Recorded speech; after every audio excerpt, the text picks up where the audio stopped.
Sen. Thank you and good evening. And tonight, another hockey matchup for the Moorhead Spuds, but tonight it's boys hockey as they open up their home schedule. And Rob Grammer, we take a look at how these teams fare over the years. This is a great way to start the year. Really is. You got a classic Section 8 AA matchup with Bemidji, and it's always, they're always going to come in and play tough. You know that regardless of what the expectations are for each team coming in. We know one expectation is both teams are going to play really hard. We have seen some great battles over the years. There's no doubt about it. And tonight, I think, is no exception. It's early, probably one of the earliest times that the Spuds and Lumberjacks have played a regular season game. Yeah, and maybe good for the ticker, Larry. I remember the last couple of years it was a later season game that had us on the edge of our seat into overtime a couple of times almost to end the season. So we're probably happy to see Bemidji in here early. Spuds are young this year, very young in a lot of positions, and yet they feel very good because they've been involved in some big games at the youth level.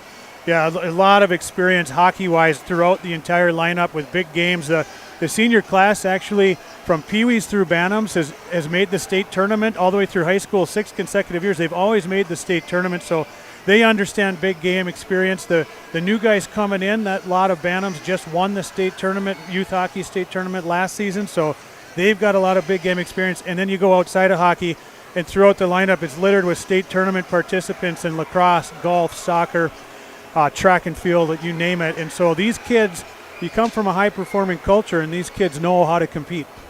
And with that, the Spuds are getting ready to take on the Lumberjacks tonight. We've had a chance to visit with head coach John Ammerman. We'll hear from the head guy when we return after this timeout.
Taking on the Bemidji Lumberjacks.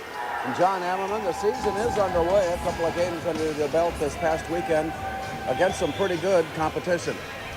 Yeah, and what a way to start the season, getting after it right away. New guy on the PA. Andy Dine, fun weekend with a new team to get out of town right after Thanksgiving. Jim McFarland. Get right back to it on a Tuesday with one day of practice in between. The Spuds over the years have had a mix of youth and veteran players.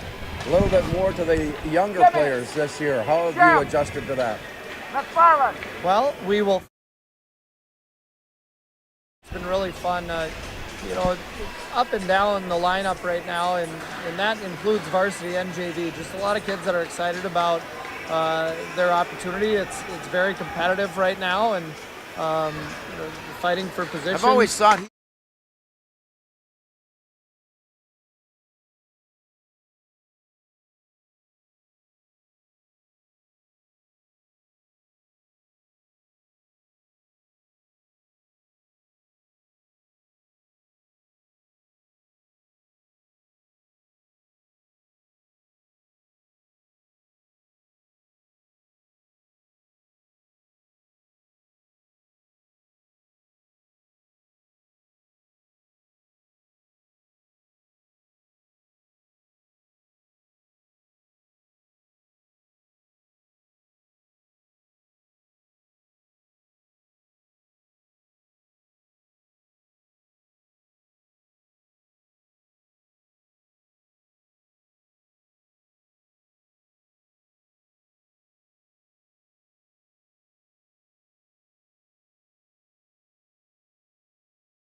Welcome back to Moorhead Sports Center. We get ready for high school hockey tonight. The Spuds hosting Bemidji, and Rob Grammer, we've talked a little bit about this rivalry that seems to pop its head along the way. It doesn't seem to matter if it's football or hockey or basketball, baseball. It's a great matchup when Moorhead and the Lumberjacks battle. Yeah, it's been going on for so long that each community has so much pride in sending their teams out to do battle against each other. And you know, like we said, teams will have expectations heading into the year about how well they hope to do, but all of that really doesn't matter when these two teams get on the ice. It's going to be both teams are going to try extremely hard and put forth the effort, and we've seen such great matchups and dramatics over the years in these games. When we look at the future of the section this year, Section 8 hockey, Minnesota, we know Bemidji and Moorhead will be a factor as to who does represent the section in state tournament play. How about the other teams? What are some of your thoughts on those teams that are going to make a run at it? Yeah, there's a lot of parity in the section this year, especially in the south end of it. When you've got relatively new add in the last couple of years with Sartell, who has a up-and-coming youth program, so they'll have a strong team.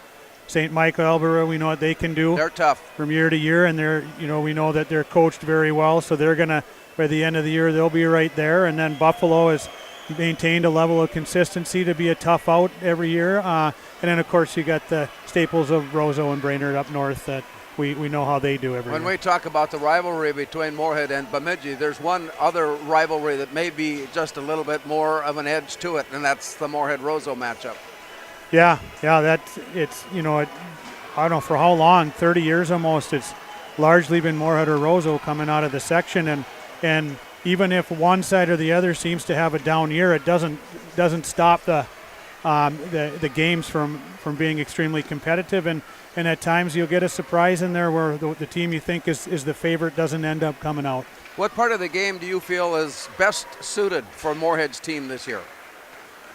Well, they're going to be a smart team. They're going to be a fast team. They're going to get up and down the ice. They're going to want to be responsible in all ends, in all zones, to get that experience that they need to understand how to compete and close games out at the high school level. But you're going to expect to see a lot of the same thing you see from the Spuds, which is a pretty salty attack through the neutral zone and a lot of good in-zone play on the offensive side of the puck. Individually, there is one player we really haven't spent any time on yet, and we will throughout the course of the year, and that's in goal. Standing between the pipes, Kai Weigel, off a tremendous year a year ago, and he's just a junior this year. Well, can we remember back to when we didn't have outstanding goaltending? It's been a consistent part of the game. Recent memory, you're going from Lance Leonard to Hudson Hodges to Will Kunka, and now Kai Weigel taking over, where they're just perennially, annually at the top of the state in what they do. And we got another one in Kai Weigel. He's an unbelievable athlete and a great goaltender. Final instructions to the crowd being given by former women's and girls head coach Jim McFarland as we get ready for the start of tonight's game. The Moorhead's junior varsity team with a 6-4 win scored an empty net goal to provide the final margin. 6-4 was the final, and so with that, the junior varsity improved their record. I think they split over the weekend with Wayzata and Edina. But they might have lost in a shootout and then lost. Yeah. Okay. So it was good for them to get the win and get some confidence built back up again. How about that? The depth in the Bemidji program, where sometimes it's hard for JV teams to stay with ours, but they've been competitive year after year with our JV team too. Starting lineups are being introduced, and the crowd is at this point somewhat slight as they did battle the weather and the wind and the cold in order to be here tonight. We give credit for that. We know that before too much time goes by, this place will rock as they get ready to watch Spud hockey. It is the consistency that the Spuds program looks for. It's highly competitive throughout and with a high level of integrity. And the starting lineups continue to be given. Noah Manassa, Casey Rupp, defensively for Bemidji. Nick Yabaro, Benji O'Leary and Wyatt Matfield at the front line. The Spuds will go with Colby Creer and Garrett Lindberg. And the front line, Ian Ness centers Mason Kraft, and Aaron Ryerson. Now some of these names, particularly Ness and Ryerson, familiar from a year ago. Yeah, they've got 2 full years of varsity experience. You look at games played, they're in that 54, 55 games played experience. That's a lot of hockey, varsity hockey these guys have played. And on the wing is Mason Kraft. Now that name is not unfamiliar. The last name is in the halls of honor as far as Moorhead hockey is concerned. One of the all-time greats in the history of the program. You look to the right, and there he is with the banner on the wall. Over here is his dad, Ryan, and Mason. Here he is as a sophomore getting his first few games of varsity action wearing the old number 19, just like his dad. Had to be number 19. I wonder what they had to come up with extra for that to... That is a story that's not for the air, Larry. Somehow we make it work. The lineups have been introduced. They're standing at the blue line. National anthem is next, and we'll drop the puck when we return after this timeout. Equipment downtime. 2 minutes.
Welcome back to Moorhead Sports Center. We're getting ready for high school hockey tonight. The Spuds in their resplendent Spud orange, black numbers, white trim. Meanwhile, Bemidji, the traveling navy blue, getting ready to take on the Spuds tonight. It promises to be a very entertaining hockey game. Yeah, I like the orange coming out early at the home opener for the Spuds in the orange against the blue. It's a color rush out here. So how much of a difference did it make in your game depending on the jersey that you wore? Well, only as much as the girls liked it. You were hot, huh? According to me. We're back and on to better things as we go down to the ice. Spuds will go right to left as they control the face-off, and we're underway. Quick pass up along the far side for Aaron Ryerson, got tipped out of bounds. We go right back into the draw. This face-off will come at the blue line. As they circle around and settle in, Nick Yavaro handles the face-off while Bemidji draws it off to the side, but the Spuds are there to pull it in, and it's Ryerson that dishes it ahead. It bounces off the boards and comes floating in alongside the Bemidji goaltender, and from there, Tate Metcalf. What do we know about Tate Metcalf? Boy, I don't know an awful lot, and I think we're going to find out a little bit about it tonight. I think the Spuds will test him, and we'll get a good look. They also, when we talked about Moorhead having a host of goaltending quality over the years, Bemidji likewise have had people that have been more than capable of standing in between the pipes. Without As question. we go down into the corner, Colby Creer steers it along the wall near side, reaches for it, now goes rink wide, being chased down and brought under control by Garrett Lindberg. He comes back to the near side without a hard bounce pass off the boards by Colby Creer, and it goes bouncing down into the zone. And so right away, haven't really detected a flow of any sort in this game as they try to get things under control. Yeah, you can see a little forward lean out of the Spuds right away, trying to press up the ice quickly and apply a lot of pressure on the Jacks, but they've had good posture to not make it real clean for the Spuds early on. Peyton Neto draws it up, but the Spuds are there to take it away. Here's a quick rush up ice by Caleb Alderson. Goes down deep and behind the net, played back now near side. Up against the wall and down where the Lumberjacks take it away. Cale Knutson comes up with it and brings it out to center. Tipped away briefly, chases it down. Knutson catches up to it, swings it ahead. Blythe gave him a big hit. Off to the far side, Moorhead brings it back up ice as they toss it into the corner, and it rolls around and comes back down near side. We are early on, just underway, first period, no scoring to this point. Moorhead and Bemidji in boys hockey in Section 8. Play goes high into the air, and then it's swept away. The Lumberjacks catching up to it, and they toss it up ice for icing to stop the play with 15:37 now showing. Again, some aggression from the Spuds there as they've crossed the red line, trying to get the puck deep below Bemidji's goal line and go to work down there, and then Jack Arnold stepping up with a nice big body check early on to get a little momentum going for the Spuds. Brooks Cullen stands in and controls the draw near side. That's another familiar thing that happens when a Cullen stands in to handle the faceoff. It's usually a win for that player. They tend to win them. Off to the near side, and it's rolled into the corner where the Lumberjacks take it away. Sat off to the far side, a long pass up ice, comes all the way down. They're going to call icing on that one. And nice tight gap from the Spuds defense right there. Garrett Lindberg, brother to Gavin, of course. We saw him for the Spuds the past 3 seasons. And Garrett's a beautiful skater, and that usually allows him to have a nice tight gap and make it difficult on the opponent to get through the neutral zone. We saw it right there, resulting in an icing. Out at center ice again, it is Brooks Cullen who controlled the faceoff out to the point. Shot from there, sent in. Chased it down on the way back up ice. Carver has bargain, catches up to the plate, turns it around. It got away from Brooks Cullen, and it got right back on the stick. He got a race now for it, and just ahead of the play, it is picked up by Casey Rupp of Bemidji. It comes rolling out to center ice, and once again, the Spuds take a look from there, and a bounce pass got deflected too hard for Noah Manasa, and the play comes back up with a shot on goal. And it is put down on the ice and stopped. The save goes to Kai Weigel. Nice read by the Bemidji defenseman there, I believe. Yeah, it was Manassa, as you had mentioned. Yeah, nice read in the neutral zone to pick off that puck and get a little head of steam going in on net. First test of the night for Weigel. Nick Yabaro stands in for Bemidji in the faceoff. And the Spuds control the draw out to the near side as it was Ness that directed it out of the zone. Play down behind the net, up against the glass. Bemidji there to take it back again. Tipped off to the far side. It rolls all the way to the corner. From there, turnaround shot sent on by Nick Johnson. And the rebound goes behind the net. Spuds are there to pick it up, and they lift it out and along the boards. It got away from Kraft. And here is the return. Kraft with a nifty move from behind to poke it away and take the puck back. All the way down it goes off to from the far corner, back to the near side, returned, and then picked up in the corner by Yavaro. Long pass up, taken back by the Spuds. Jack Arnold, and another in the legendary list of names that we are on the ice, see on the ice here tonight. Off to the far side, a quick bounce up into the air, and it comes rolling down. Tapped ahead. Here's the recovery. Turning and looking, centering pass. Shot to goal! Oh my! Aaron Ryerson, he has 4 goals of the 5 that have been scored so far for the Spuds this season. Well, you got 2 things. Is right out of the hop here, you see the niftiness of Mason Kraft.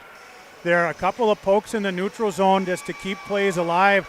And then the presence, he does a shoulder check as he approaches that puck, and he sees Ryerson screaming in, and that's part 2, Larry, is the speed of Ryerson to get to that opening and the patience of Kraft to let him get there and lay that nifty little backhanded saucer pass over for him.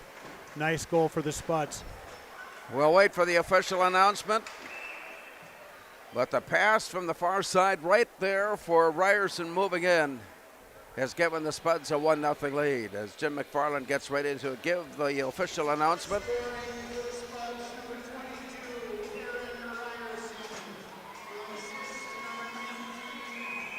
So Blythe's going to pick up a penalty, and the Spuds were hot on it, almost converting right away off of that goal.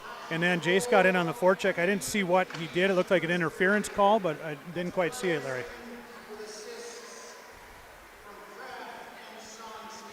Songstead factored in on the initial pass that Kraft was able to control and send onto the stick of Aaron Ryerson, who pounded it in. And Moorhead leads at 1-0. So Aaron Ryerson with his 4th goal of the season. Out to the far side, wind up on a shot. Pass comes all the way through the wall to the near side. Deflected away, scrambling after it. It comes into the corner. And from there it works up hard against the boards and bounced it behind. Picked up by Colby Career, and he sends it up ice. They're going to wave it off. Spuds are shorthanded with Blythe in the penalty box for interference. Tapped off and from behind the net, picked up by Casey Rupp. As Bemidji sets things up, they've got the power play opportunity. Some good forecheck action by Brooks Cullen, forcing the play behind the net and a slow approach out of the zone. To the far side, ahead, deep down, wind up on a shot blocked away by Weigel. The return goes way up on top and it comes out to the blue line. High in the slot, the quick return, deflected up and deflected out of play. So Bemidji trying to put the equalizer up here with still 45 seconds left on the Moorhead penalty. Yeah, Casey Roop, one of the more experienced players on the Lumberjack blue line with a nice play there. The puck came up top on a nice pass, and he saw that he had traffic and sticks in front of the net, and he shot right to a stick for a redirect, almost converting for the Jacks. Up on top, Rupp with it, has it deflected, and it comes rolling out to center ice. He'll gather it in, set up shop near his own blue line, and then give the pass away. On the return, it comes near side, gathered in by Neto. Off to the far side, here's the look in. A wind up and a shot that just missed wide to the open side. On the way up ice, Carver has bargained, goes down into the corner with it. It had dropped away. Peyton Neto comes up with it for Bemidji and goes off to the far side. Long pass out for Austin Cole. It got away from the Spuds as they put some pressure on. That has allowed Bemidji to make a line change now as they return out to center ice. 11 and a half minutes to go. Here's another long, hard shot that's saved by Weigel. Bemidji has a 3-1 shots on goal advantage, but the Spuds lead it on Aaron Ryerson's goal. Moorhead is back at full strength. Kraft went after it. It bounced high off his stick, and here's the return now by Bemidji. Wind up and a shot set on. Tell you what, the Lumberjacks are out meaning business here. That was a good open look and a good open shot from Benji O'Leary. But again, the save recorded for Kai Weigel. So a little bit of ping pong going on in a dangerous area right around your own blue line where the Spuds kept attempting to kind of get it up the ice, but the Jacks kept breaking it up, and that's an awkward area for everyone to play in, and the Jacks were able to turn it back down and get a shot on Weigel again. Ian Ness waved out of the face-off circle. Moorhead controls the draw, however, and a long pass off the far boards. They were trying to advance it, and a nice recovery for the Spuds on the far side to keep the puck in play to the blue line. And in, down low, behind the net, gathered in by Mason Kraft. And from there, turned around, back to the near side. Up against the wall, the Lumberjacks scooted ahead. Moorhead there to take it back with a quick release off to the far side for Aaron Ryerson. He takes a hit, he turns around, play continues on. Down low and behind the net, it worked out to the near side, and Career takes a swipe at it, keeping it into the zone down near the corner. Kraft had a stick on it, then it's knocked away loose and it comes bouncing out. Turn around, sent out all the way up ice, goes out of the far corner and brought back behind. 10:14 to go, opening period. Moorhead with a 1-0 advantage, and the play comes sweeping out to center ice, gathered in by Jack Arnold. On the near side. Long play set in deep.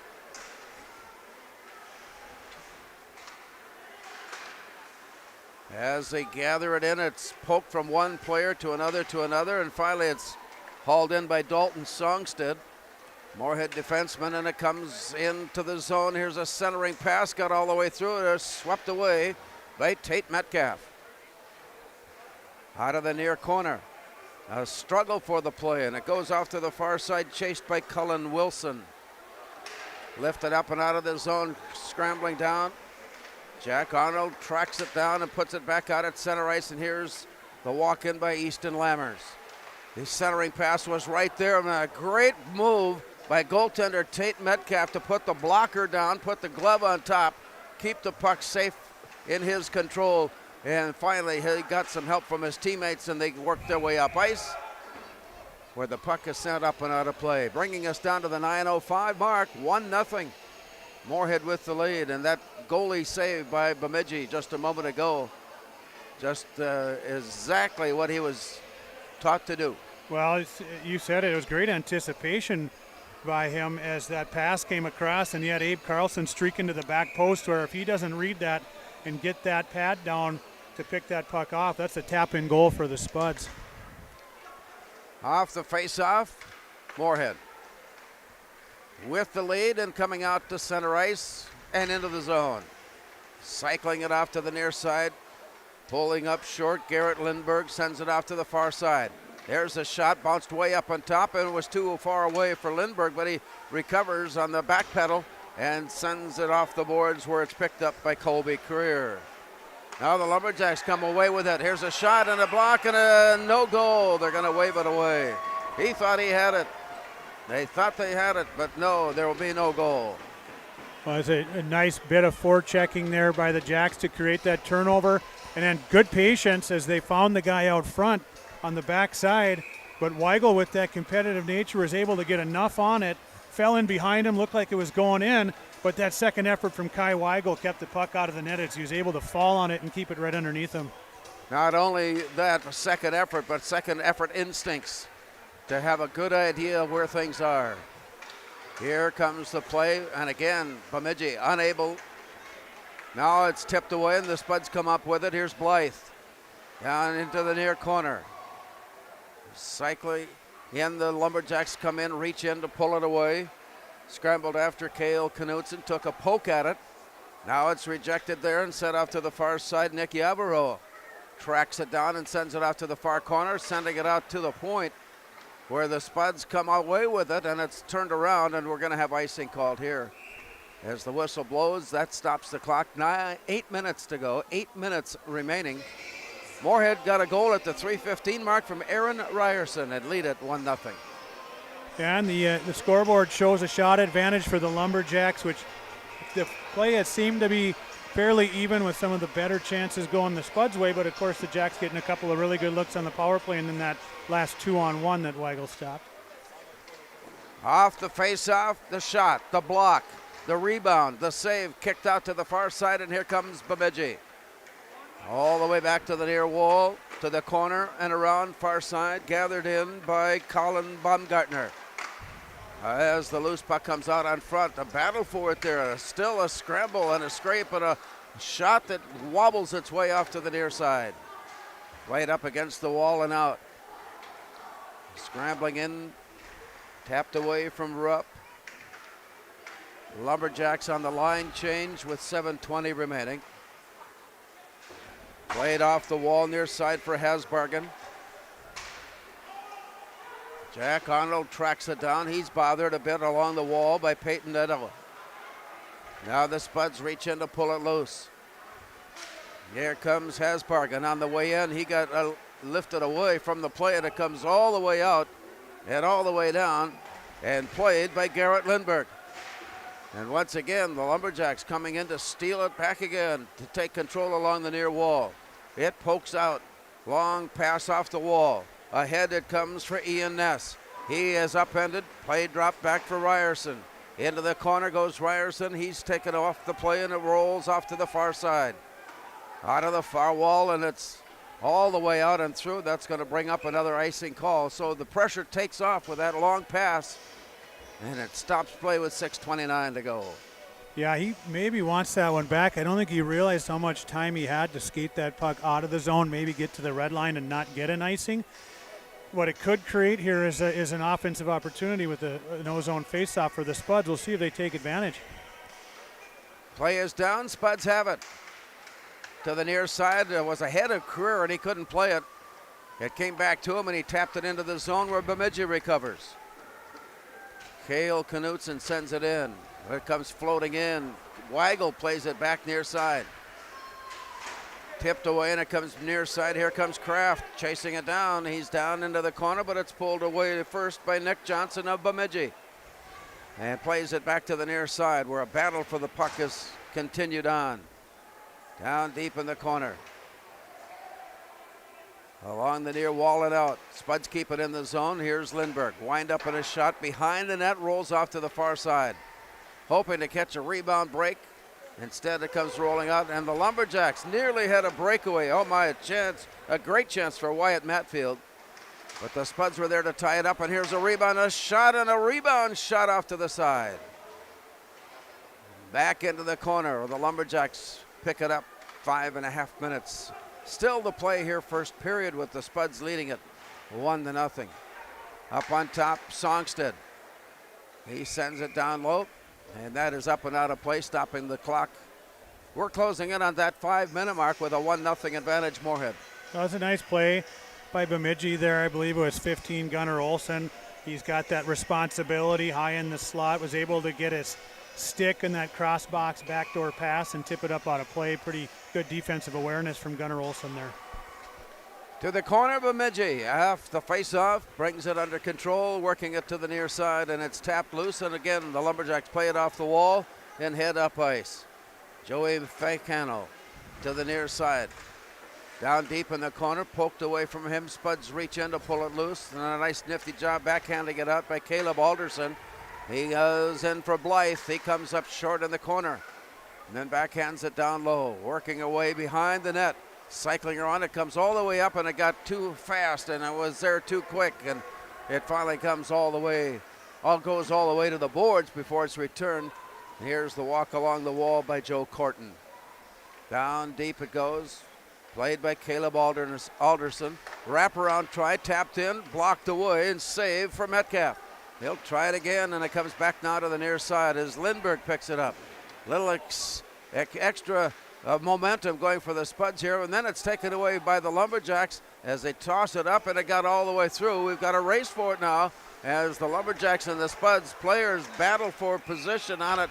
Moorhead trying to prevent the breakaway. Lumberjacks trying to create the breakaway, and a whistle stops play with a penalty coming.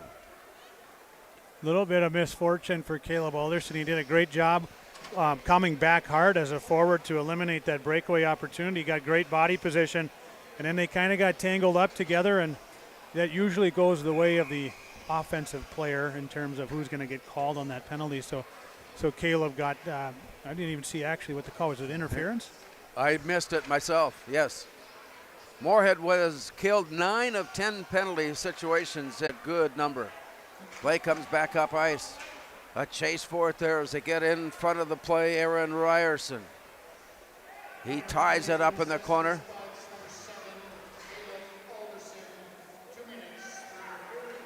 Interference is the call on Alderson. That puts the Spuds shorthanded for 2. And on the way up ice, play goes all the way around to back. It comes point to point. Here's a look down low, and that one was just wide. Bemidji is seemingly having a little bit of the extra so far here in the first period, but trail. Here's a shot sent on, and the power play opportunity stopped by Kai Weigel. Interesting power play setup there, and you see the dangerous nature of Matfield as he's their most experienced and largest returning scorer on the Lumberjacks. He was wheeling and dealing on the edge there. He got in on Weigel, and then they're trying to get him the puck up in space. Again, Weigel has to be on his toes. Off the face-off, a shot sent in immediately, but Weigel was there. Good quick shot from Rodina there. 3:21. First period play. Bemidji controlling the face-off. Moorhead there to pick it up, however, and send it up ice.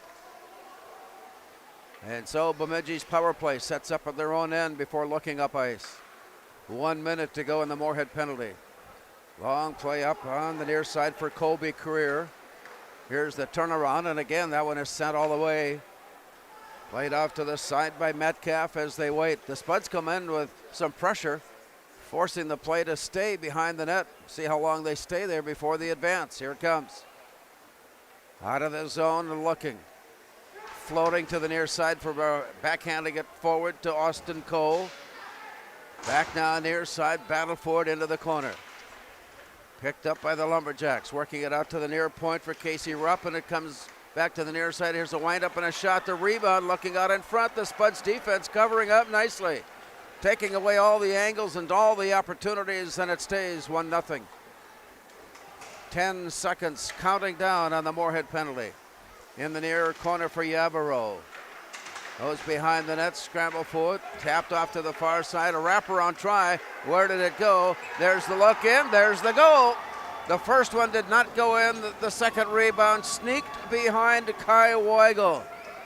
And with both teams at even strength, the game is now tied up at 1. You got a heavy forecheck from Matfield there to loosen up a puck, and then a quick turn from the back of the net to the front of the net by Yarborough, and he snuck it in the 5-hole of Weigel. I don't think it was initially in, but it laid there long enough for them to clean up the mess and poke it home.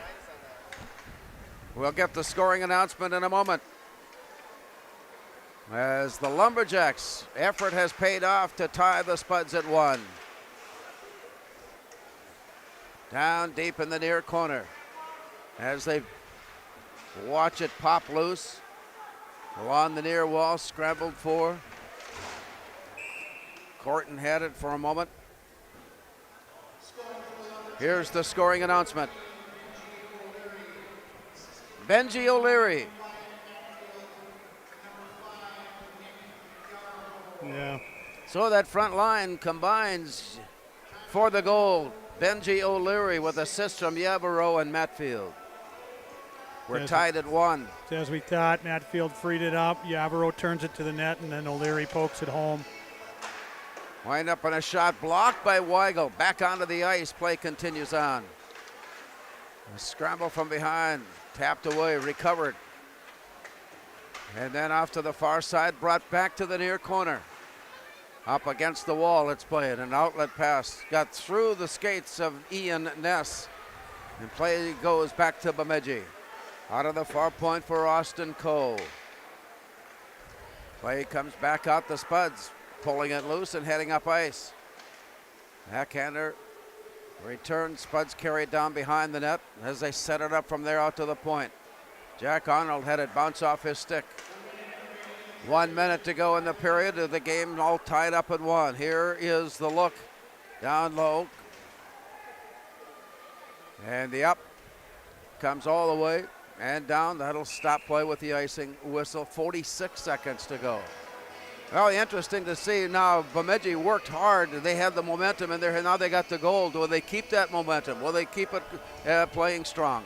Well, and you got 9 back on the ice. They got Matfield out there. They're riding him a bit, and he's got some adrenaline right now. He had another good shift right after that goal, laying some heavy body checks, and we'll see if he can continue that. Off the faceoff, Brooks Cullen chases it to the far corner.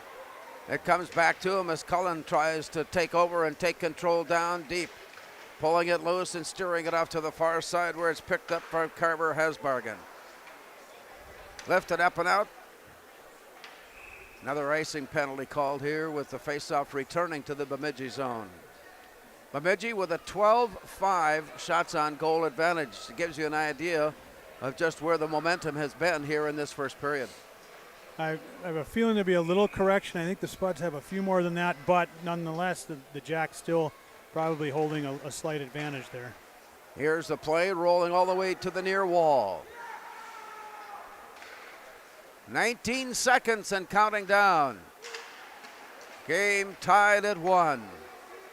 To the far side, lifted ahead by Cale Knutson, but he sends it into the Moorhead bench area.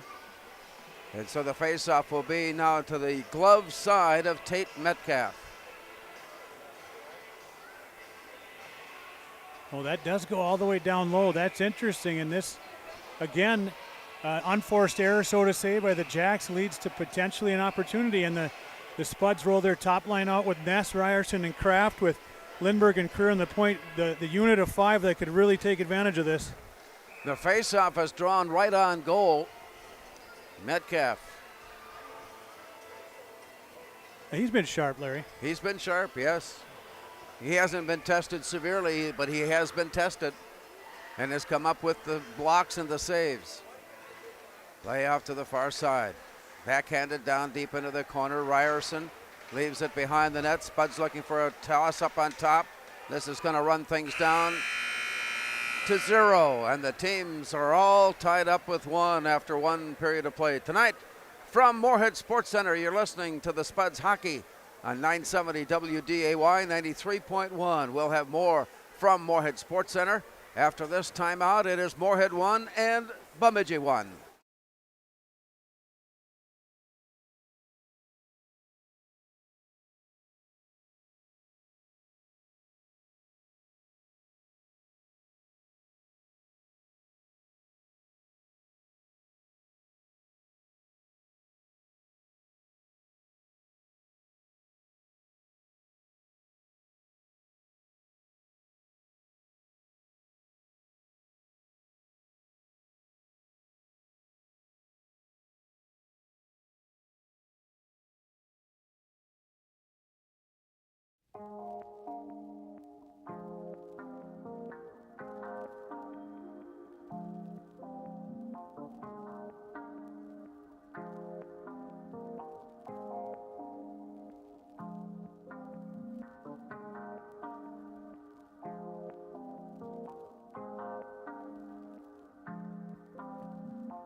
Is a small business owner. She is swamped. Pam knows she needs to advertise, but is overwhelmed by all the options. What if there was a way for Pam to have access to a team of media experts? What if this was at no extra cost and didn't require a contract? Meet Avenue Right. Save time, money, and get peace of mind that your advertising dollars are well spent.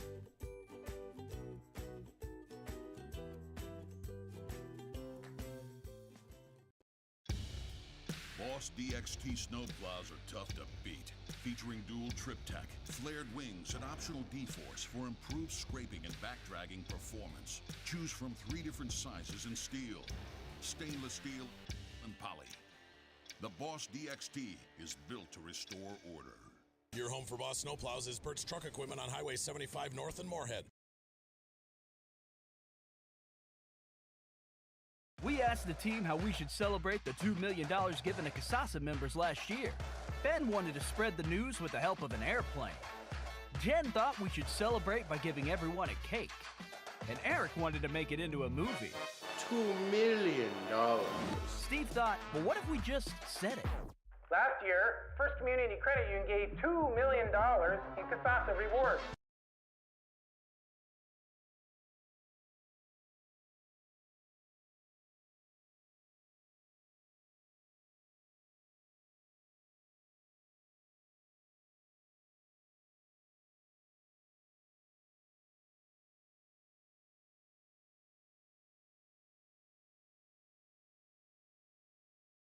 Valley Alignment and Auto Repair has provided the FM area with vehicle service and repairs since 1978. They perform your vehicle service needs from oil changes and brakes to transmission and engine rebuilds. Valley Alignment and Auto Repair is a proud sponsor of Spuds Athletics and wish all the athletes and families a great 2022-23 school year and sports season.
Natural talent, physical gifts, training advantages.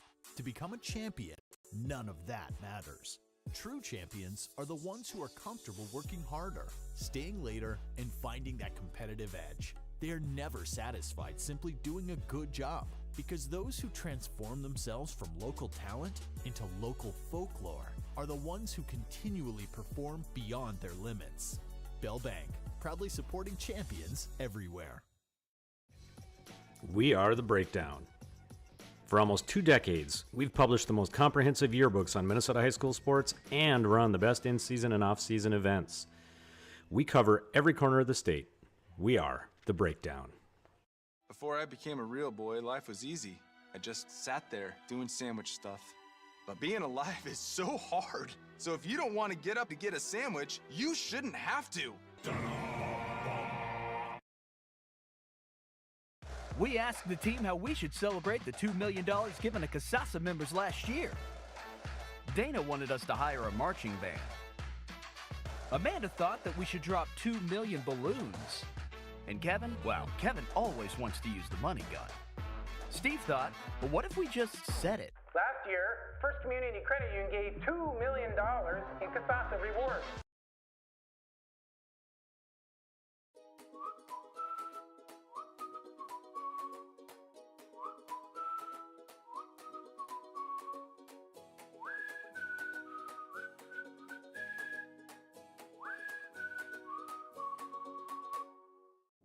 Revive Professional Massage Therapy Clinic.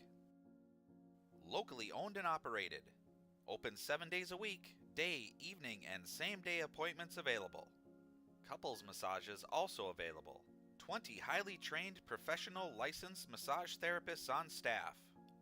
Now with 2 locations, South Fargo and Detroit Lakes. Offering online booking and online gift certificates. www.reviveprofessionalmassage.com.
As a small business owner, she is swamped. Pam knows she needs to advertise but is overwhelmed by all the options. What if there was a way for Pam to have access to a team of media experts? What if this was at no extra cost and didn't require a contract?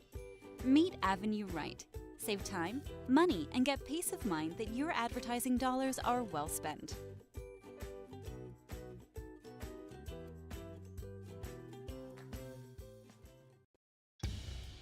Boss DXT snowplows are tough to beat.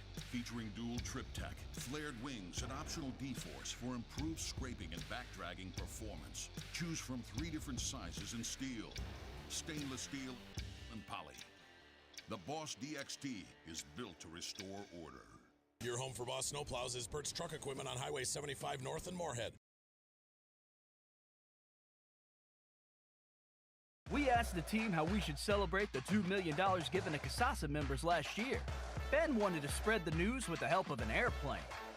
Jen thought we should celebrate by giving everyone a cake. And Eric wanted to make it into a movie. $2 million. Steve thought, well, what if we just said it? Last year, First Community Credit Union gave $2 million in CASASA rewards.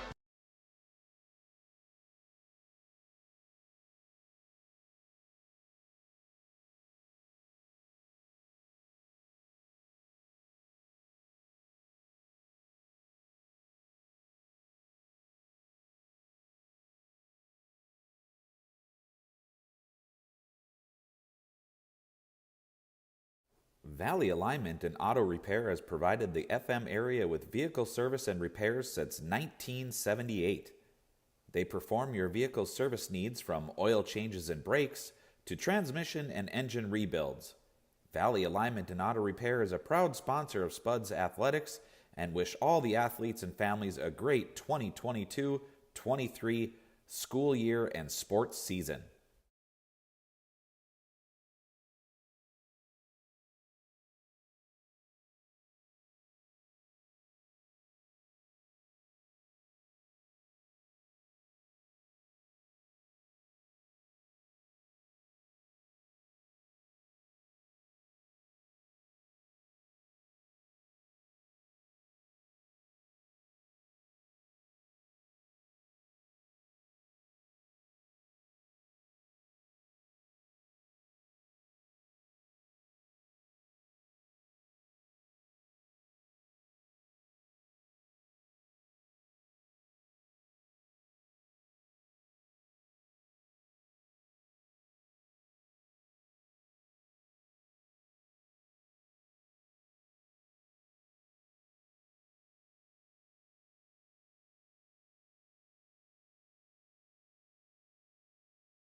Natural talent, physical gifts, training advantages.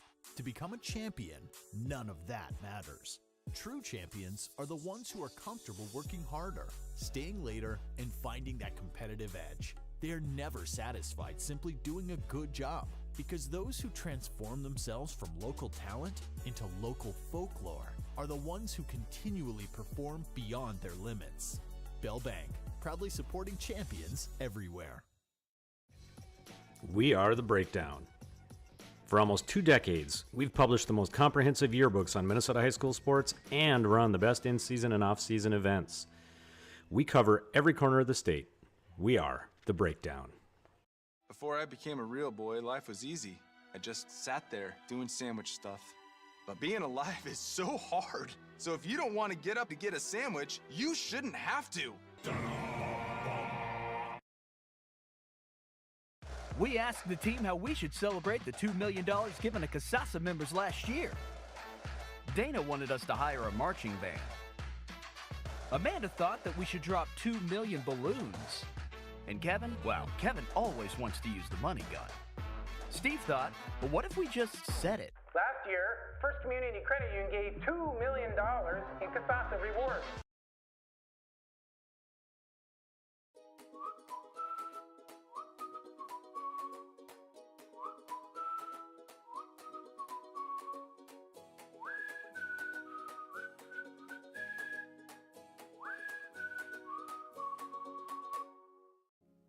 Revive Professional Massage Therapy Clinic. Locally owned and operated. Open 7 days a week, day, evening, and same-day appointments available. Couples massages also available. 20 highly trained professional licensed massage therapists on staff. Now with 2 locations, South Fargo and Detroit Lakes, offering online booking and online gift certificates. www.reviveprofessionalmassage.com.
for the second period. Moorhead will advance the puck left to right.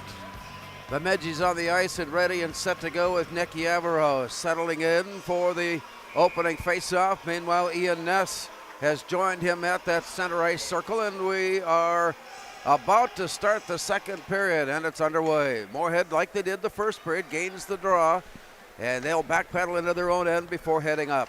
Long pass off the far boards. It bounced away, and here come the Lumberjacks on the return.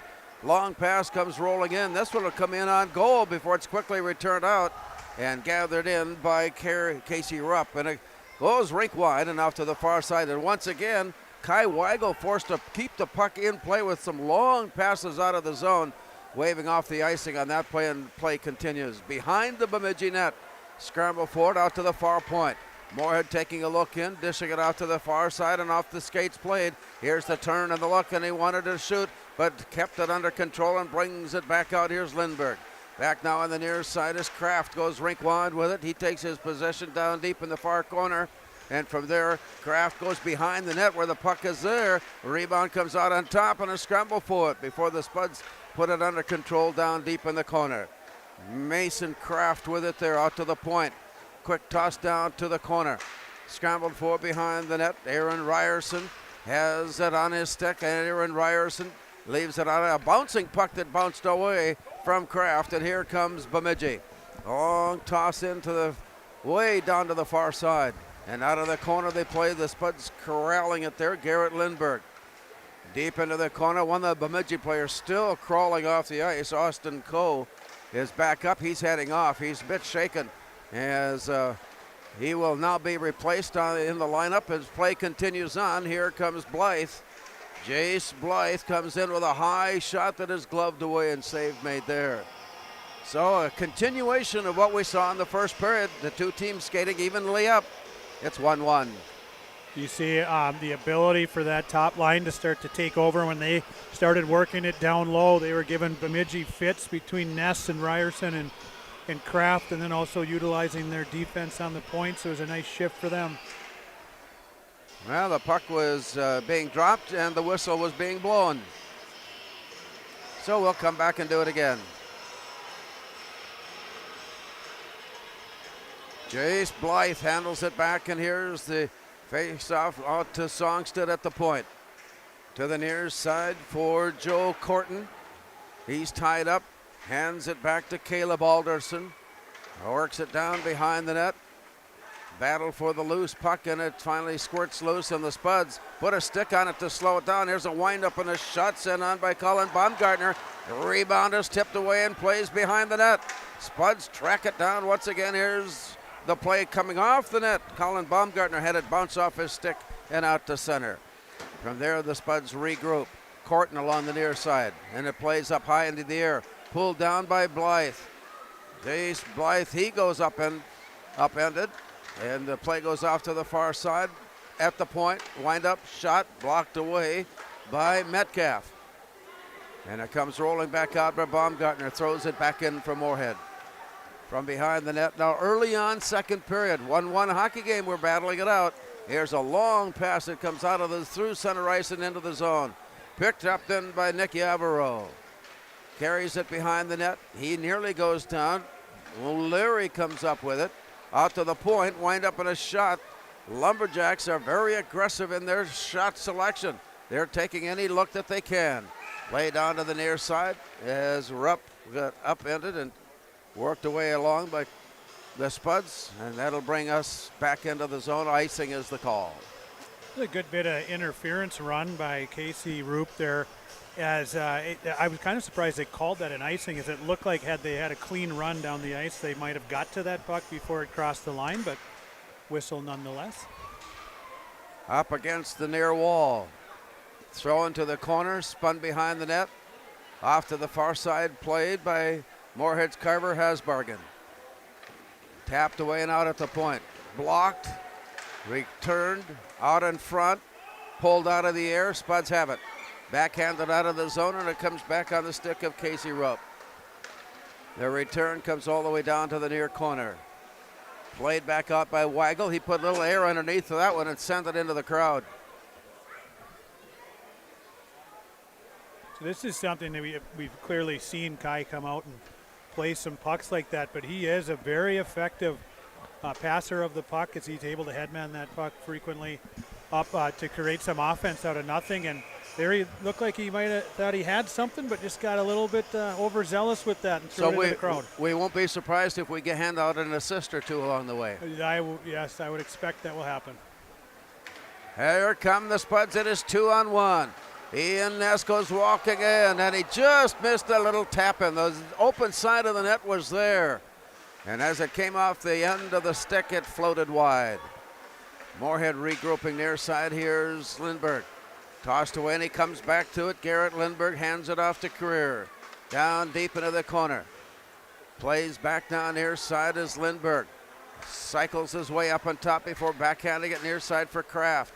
The pass hit a stick and bounced up into the air, and it's from there brought all the way down. And with the arm up, the whistle blows, and icing is the call, bringing it back into the Bemidji end. Well, it's interesting to the eye. That's been maybe the third or fourth time when that unit of 5 has been on the ice together where I have to do a double take to see if they're on the power play, because they've got such good control of the puck and good movement to support each other, which really puts the defense on its heels. On the face-off, it comes out to Songstead. He turns it on goal, and it's steered off to the side corner. Chased down and played back up again, hard off the blocker. Rebound picked up by the Lumberjacks, and it's tipped away, and this one comes in on goal. Another quick wrist release, and the Spuds have a 2-on-1, but then they throw it away. Carlson's pass just misfired as it was swiped away. Well, again, we saw what a quick wrist release by goaltender Kai Weigel. He had some pretty good distance on that one. Yeah, he sees someone up the ice. He is not afraid to try that stretch pass. And you see, nice to see Abe Carlson out on the ice making some things happen. I know he's been fighting some injuries, so good to see him back out there. Just a little quick from Abe in trying to get it into Lammers for a quick little break there. Just about had him, but the Jacks broke it up. On the face-off, a quick release. Shot off the plexiglass, back onto the ice and played near side. Blythe trying to chase it down. Pulled it loose, but the Lumberjacks take it away from there and bring it out to center ice, and the Spuds put a stick on it, slow the return, and here comes Corton. On the near side, Joe Corton works it away. Back to the near side with the Spuds at center ice. Regain control as it comes back to Joe Corton. As he steps ahead, he throws it down to the corner. Spun around to the far side, 11:38 to go, second period.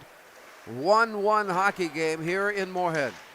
Play comes loose. Corton chased it down to keep it in play, pounding it up against the boards. Tried to work his way loose, and it's deflected away, but now bounces out to center ice, and it's picked up by Wyatt Matfield. He'll carry it into the near side. Stops short, keeps his skates, and then turned around. He still has the control. He has the shot that is blocked away. Spuds cover up nicely, nearly deflected in towards goal, and finally it does go in towards goal. And the rejection there by Weigel ends up with a shot returned by Cale Knutson. And the action continues to be just a little bit wild and woolly. Weigel is as much of a player as I've seen out of a goaltender. As right there you witnessed, like he's a part of the play. He jumped in. He was going to make a breakout pass when there's traffic around him, hopped back up and was ready for the next save. It's very athletic and competitive nature of Kai Weigel on display right there. Just a junior, coming off a very impressive sophomore season that saw a trip to the state tournament. Here's a play back down here side. Lumberjacks backpedaling their way. The return comes near side. Rupp sends it ahead. Austin Cole, who was shaken a while ago, back on the ice and skating now. Rolls down to the corner. Battle for it there, turned around by Peyton Neto. Off to the far corner. Nobody home at the point. And it bounces backwards, picked up by Rupp. His pass to Hunter Brodina. Jack Arnold has been served a 2-minute minor for cross-checking, and the Spuds will skate shorthanded but have the attack. Down deep into the corner, sliding underneath, and the play continues on. Skates gave way briefly. And on the return, the Lumberjacks tap it into the zone. Down deep in the far corner, Cale Knutson has it there for just a moment before it's rejected and turned around and sent up ice. All the way to the far corner. Spuds in the midst of a change as they bring on new skaters. Baumgartner goes off to the far side. Songstead into the corner to track it down. Pulled away by the Lumberjacks, and they send it out to the point. On the power play, here's the return. They set it up from the far side, deep in the corner. The puck is poked loose. He didn't realize it, and the Spuds are there to claim it. It's 2-on-2, and a long shot goes behind the net. Played back to the near side under pressure from Carver Hasbargen. Out to the far side, and it comes bouncing all the way to the near side. Carried in by Yavaro. To the point, looking in, Johnson. Nick Johnson and the Spuds pick up the loose puck out in front. Time is running out on the penalty. And Moorhead is back at full strength as the play goes deep into the corner. All the way to the far side. Played back out to center. Here come the Lumberjacks on the way in.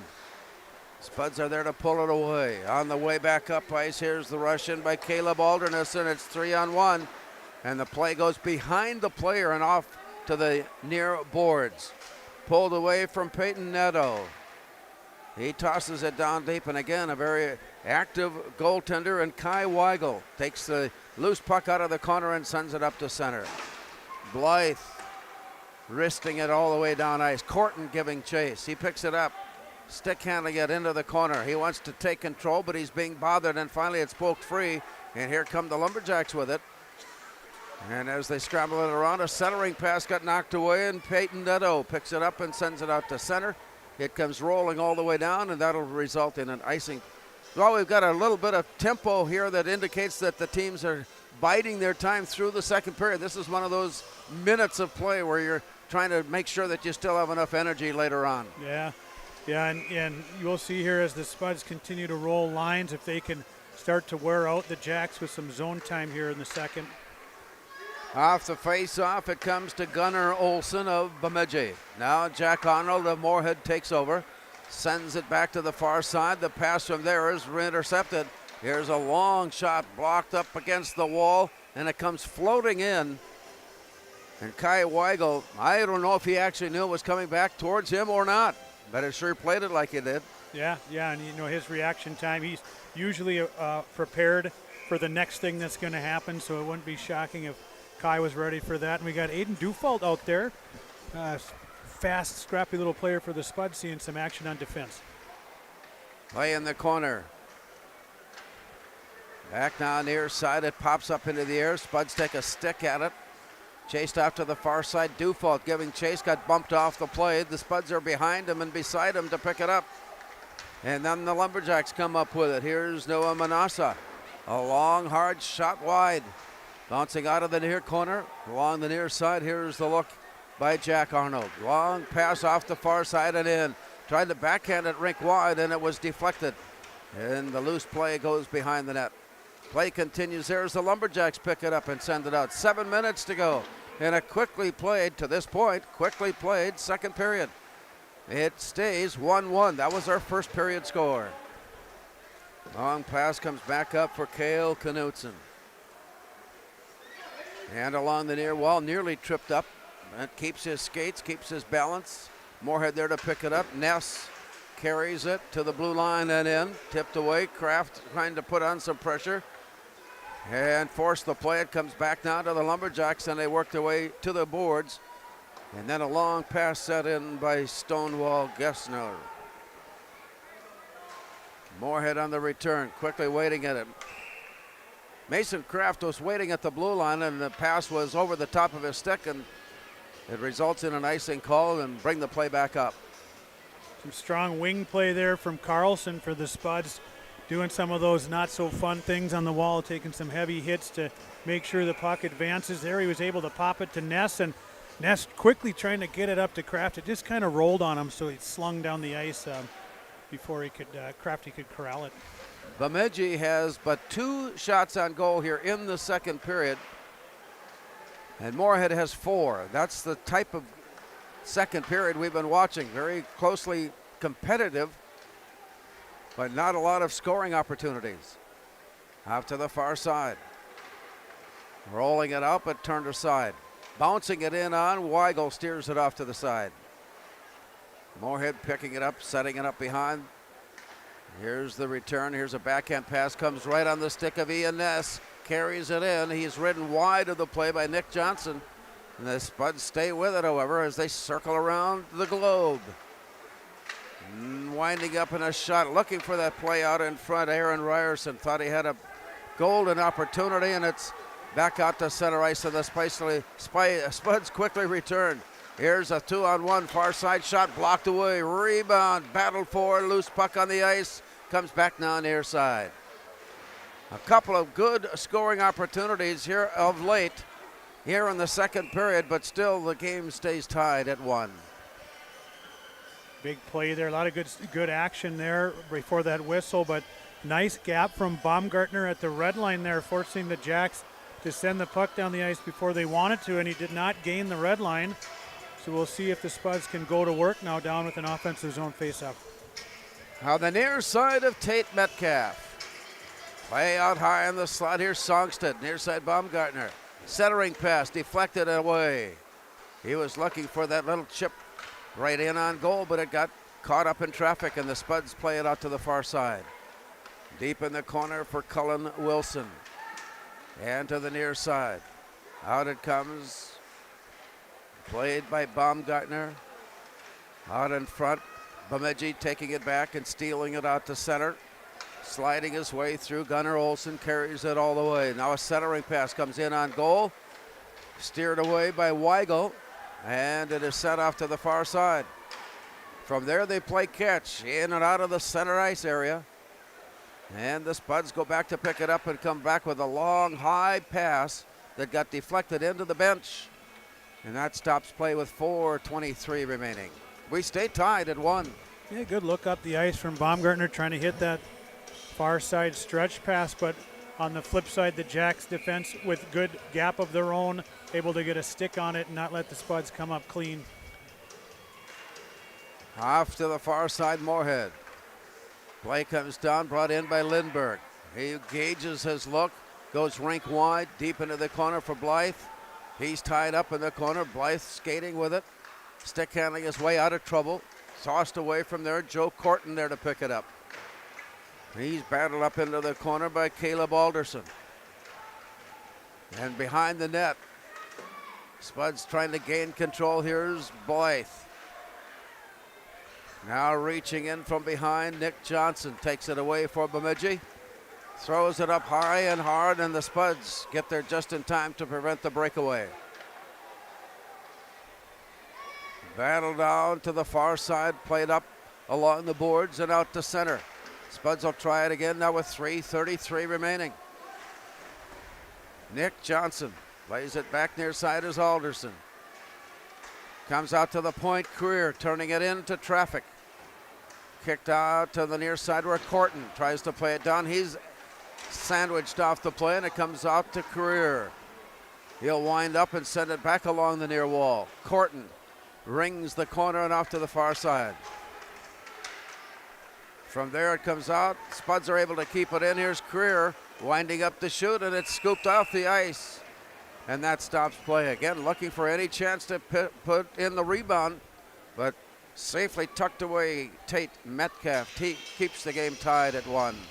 Good work from the Spuds down low, and only to be countered by the Jacks on defense. And it was a nice matchup out front with two big boys between Jace Blythe and Cale Knutson, fighting for every inch of ice out front there, but Knutson won that one, keeping Blythe away from that rebound. So as we go inside of 3 minutes here in the second period, the Lumberjacks pick up the loose puck and head in. Hunter Brodina comes back down the near side. Off to the far side, played. Moorhead backpedaling into their own end. Sweep it up and out. Gathered in just before the blue line. Tipped ahead. Dalton Songstead there to pick it up for Moorhead. Feeding it ahead for Jack Arnold. And ahead for Ness as he tries to maneuver his way around the defense. And in. It comes back out for Arnold. He winds up to shoot. And that flutters off to the far side. Picked up by Ryerson. The return there and at the point. Near side Arnold. Sends one down low, looking to hook up on the play, and it just misfired. The play comes rolling all the way out to center ice. Play down deep into the corner. Players comes crawling off the ice. Play will continue on as we go inside of 2 minutes to go. Long play out to the far side return, and Bemidji with a good look at it has it rejected, and the Spuds set it up. It is 2-on-2 at the blue line. Kraft sends it ahead, and from there Ian Ness had it tip off his stick, and it's picked up behind the net. Here is Joey Fankhandel of Bemidji. All along we go. Here's Lindbergh. Spuds have it at the blue line. They'll skate it in 3-on-2, wind up on a shot block. Rebound swept away, and a good recovery by the Lumberjacks to keep the play off to the corner. Lumberjacks from behind the net. We're closing in on 1 minute to go. Here's Lindbergh with a shot that's wide. Spuds have picked up the pace and their attack here down the stretch of the second period. Lindbergh will try it again as he lines up in the slot and shoots. That's blocked away by Metcalf. Rebound down deep in the corner. 1 minute to go in the period. Out of the far point, turn, look, shot, rebound. Oh, he missed the rebound. Missed the rebound. And it was right there. But a fan on one attempt and a recovery on a second attempt keeps the game tied at 1. Wow. Again, another shift from that top line of the Spuds with Ness and Ryerson and Kraft going to work, and out there with Career and Lindbergh up at the point. Some good shots from Lindbergh getting through. And, you know, Garrett Lindbergh is as good of a skater as he is. You'll see that he shoots the puck a ton, and you just saw it there. Tough for Metcalf to deal with, but he was able to corral it with the glove on the Ryerson rebound. Counting down now from 45 seconds. Play ahead. Bemidji, stick on it. Moorhead reaching in. Bemidji reaching in to pull it away. Still a scramble forward, and Moorhead had it for a moment. Now another moment before it's brought back near side. Picked up by Carver Hasbargen. Up along the near wall and out. Lumberjacks tried to poke it ahead, and finally get a handle on it, steering it to the corner. Benji O'Leary chasing down his own loose puck, and the Spuds are there to pick it up. Here's Cullen Wilson. 9 seconds to go in the period. Spuds come to the line. Wind up and a look in by Brooks Cullen. Near side, wind up and a shot just before the buzzer, and it's blocked up and away. Well, there was been no scoring, but the opportunities were there at the end of the period, and so we'll take this timeout as you listen to the Spuds on 970 WDAY 93.1 FM after 2 periods of play. It's Moorhead 1 and Bemidji 1.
Intermission with the Spuds and Lumberjacks tied at 1.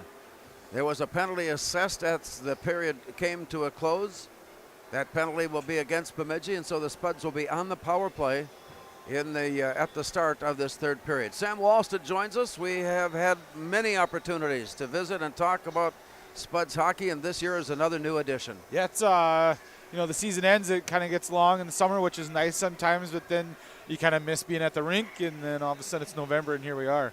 And so, as the season goes along, are you waiting for that to commence so you can? No, I enjoy coming to the rink every day, and it's fun seeing everybody and seeing the kids and just being around the guys, and it's good to be in here. Very successful junior varsity program the Spuds have had over the years. What do you see about this year's group? I think in general we're just young overall, and I think we're just kind of feeling it out to start the year. Tough schedule, and that's just dictated by the varsity, which is kind of nice for us. We get to see some quality teams. This past weekend we went 0-1, and saw Edina and Wayzata, and then come home, get a good win under our belt. Late 6-4 victory over Bemidji, who just played us tough all game. Anytime you see Moorhead and Bemidji play, it doesn't matter the sport, doesn't matter who's involved. It's going to be a battle. It's always tough, and we always know they're going to come here and play hard. It's just Bemidji hockey, and then they put it on in the end, and I think we just weathered the course and got out of there with a win. Yeah, it's been fun to watch the different trends of this game in particular, where Bemidji seems to have the flow of the game in their hands, no scoring. Right. The Moorhead has the flow of the game in their hands, no scoring. I thought, that incredible pass by Kraft in the first period, Aaron put it upstairs, which was an awesome goal, and I think Kai kind of wants that goal back in the first, little scrum behind, and it kind of gets pushed in through his legs. And I think we're just lacking a little bit of a little jump, a little bit of fire in that first, and I thought we started very well in the second. But like you said, it was just kind of back and forth, kind of flowing, and I think it'll be good for us to start this third period on the power play and just get some jump going. How much of what you have seen through the first two periods can be contributed to the youthful age of this group? It's, they're learning. It'd be sweet if there's a lot more people here to kind of get that buzz going, get them pumped up a little bit more. Tuesday night Bemidji game, it's tough. The young kids are going to have fun, and they're going to get to play. So it's good to see them, and they're going to get to grow. And it's just kind of the game, and we're going to rely on them down the road. What do you like about what you've seen tonight? I just think the hockey is there, the talent's there. I like the way they think the game. Brooks Cullen is very good for us. Mason Kraft, obviously, you saw his pass. Point of game guy right now. Like to see those kids get on the score sheet with some goals too, so it's just not all Mr. Ryerson, but I'm happy with him scoring too.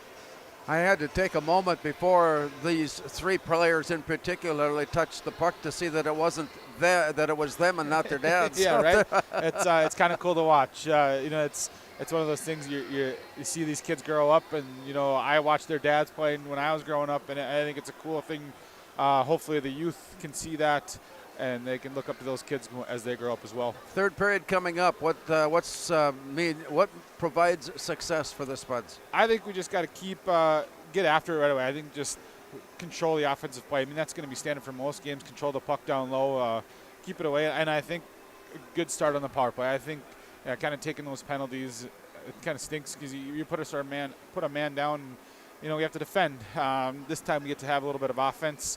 Hopefully we can get one right away and then just keep going from there. Something that Rob Grammer mentioned about Kai Weigel is his ability to get a stick and toss the puck up ice with authority and with distance. Yeah, he's something special, and his confidence right now, third game net this year, he was very, very good in the cities. Had to be against Edina, 2-0 shutout, which was awesome for him.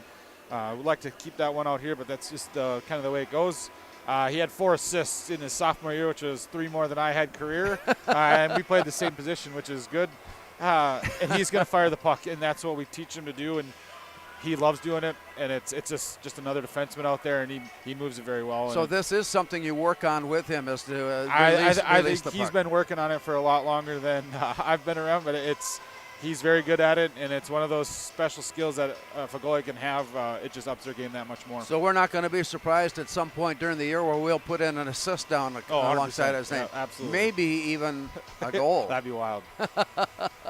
Sam Wallstead, looking forward to a great year. Good to see you again. Always a pleasure to visit with Sam Wallstead, the assistant men's junior varsity coach here as the Spuds battle with Bemidji. Teams are in the locker room. Ice is being cleared, and we're ready in a moment as you listen to the Spuds on 970 WDAY, 93.1 FM as we head to the third period. It's Moorhead 1 and Bemidji 1.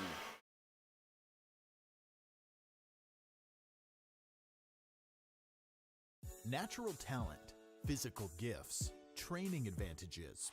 To become a champion, none of that matters. True champions are the ones who are comfortable working harder, staying later, and finding that competitive edge. They are never satisfied simply doing a good job, because those who transform themselves from local talent into local folklore are the ones who continually perform beyond their limits. Bell Bank, proudly supporting champions everywhere. We are The Breakdown. For almost 2 decades, we've published the most comprehensive yearbooks on Minnesota high school sports and run the best in-season and off-season events. We cover every corner of the state. We are The Breakdown. Before I became a real boy, life was easy. I just sat there doing sandwich stuff. But being alive is so hard. So if you don't want to get up to get a sandwich, you shouldn't have to. We asked the team how we should celebrate the $2 million given to CASASA members last year. Dana wanted us to hire a marching band. Amanda thought that we should drop 2 million balloons. And Kevin, well, Kevin always wants to use the money gun. Steve thought, well, what if we just said it? Last year, First Community Credit Union gave $2 million in CASASA rewards.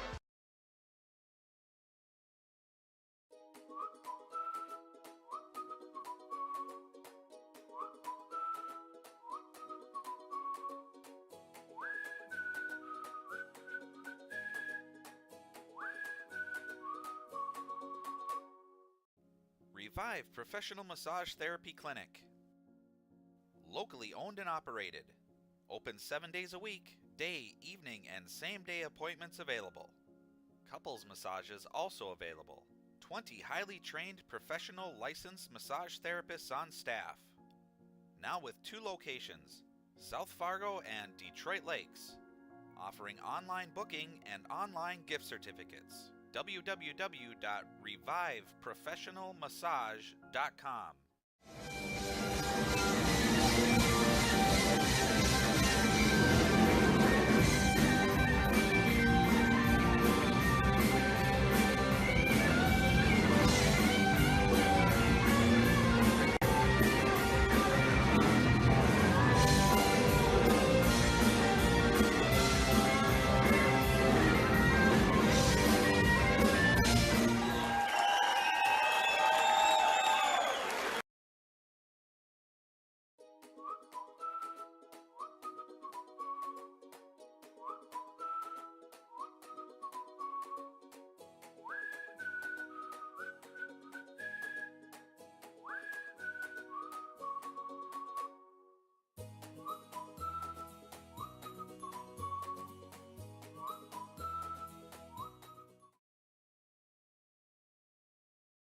Pam is a small business owner. She is swamped. Pam knows she needs to advertise, but is overwhelmed by all the options.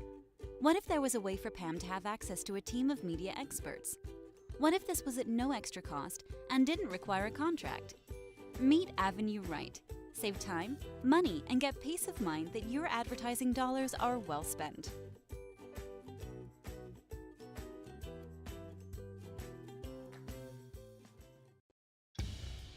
Boss DXT snowplows are tough to beat.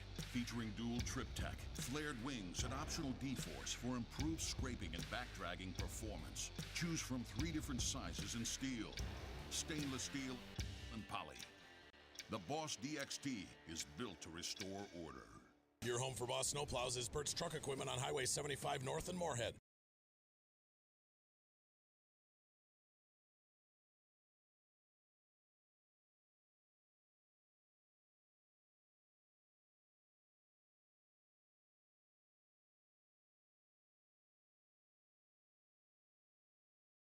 Valley Alignment and Auto Repair has provided the FM area with vehicle service and repairs since 1978. They perform your vehicle service needs from oil changes and brakes To transmission and engine rebuilds, Valley Alignment and Auto Repair is a proud sponsor of Spuds Athletics and wish all the athletes and families a great 2022-23 school year and sports season.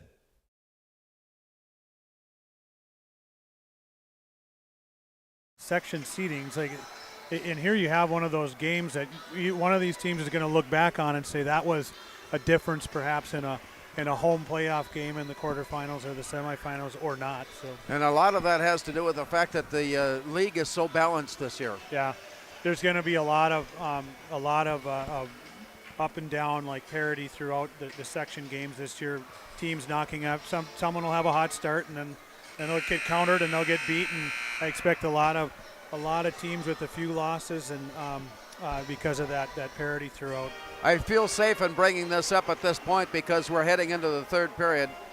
And if I were to talk to John Ammerman, now we can't look ahead, it would be his response. We can't look ahead, but we're going to look ahead until Friday. Yeah. I mean, that's a big one. There's no doubt about it. It really is. Andover is right there. Again, and defending state champions returning a lot of firepower. And of course, we always have that Moorhead connection with the coaching staff there, and it's a great kind of out-of-section rivalry with Andover, but they're again one of the top teams in the state, as is Moorhead, both in the top 10 right now, I believe. Last year, Moorhead had a decisive win in the game played in Moorhead, only to see them match up early on in the state tournament, and it was an overtime contest. Yeah, that was one of the classic games that I've witnessed at a state high school hockey tournament, that double overtime quarterfinal, and it's you feel slightly okay. You lose to the Andover guys and that coaching staff, but to watch them go on and win it, you felt like you were that close. So we are underway here, 1-1 as we start the third period. Moorhead on the power play. Was a penalty assessed to Wyatt Matfield at the end of the second period. As play is rolled behind the net and back now to the near side. Down deep into the corner, Bemidji takes it away, played off the high stick, and that'll stop play. Well, it isn't often that you can play the puck that high out of the air, but somehow or other, Jack Arnold has a way of doing that. Well, you see his good hand-eye coordination on display there, and it's such an instinctive reaction for a player to try to knock the puck out of the air, even though there's no good result from it when it's that high.